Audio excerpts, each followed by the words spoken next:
YCP దళిత నాయకులు జాతీయ SC ST commission ను కలిసేందుకు వెళ్లటాన్ని మాజీ మంత్రి కెఎస్ జవహర్ ఖండించారు.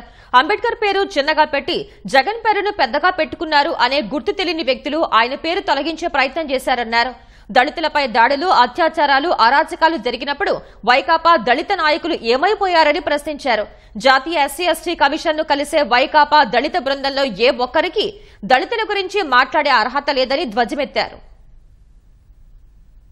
డాక్టర్ బిఆర్ అంబేద్కర్ గారికి అవమానం జరిగిందని ఈరోజు వైకాపా నాయకులు జాతీయ ఎస్సీ ఎస్టీ కమిషన్ కలవడానికి వెళ్తున్న సందర్భంలో ఏదైతే అంబేద్కర్ గారి విగ్రహాన్ని ఆయన విగ్రహం కన్నా కూడా పెద్ద పెద్ద అక్షరాలతో ఆయన పేరు రాసుకొని ఆయన చేసినటువంటి సందర్భంలో కొంతమంది దాన్ని తొలగించడం జరిగింది.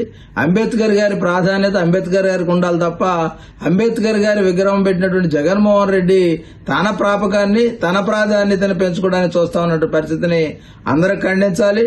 ఈరోజు ఒకటే అడుగుతున్నాం, అసలు మీకు ఎస్సీల గురించి మాట్లాడే అర్హత వెళ్లేటటువంటి టీములు ఏ ఒక్కరికైనా ఉందా? మీకు సత్యలత ఉందా? దళితుల మీద దాడులు జరిగితే మౌనంగా ఉన్నటువంటి వ్యక్తులు ఈరోజు దళితుల గురించి మాట్లాడటం చూస్తా ఉంటే దీన్ని తప్పగా ఖండించాలి.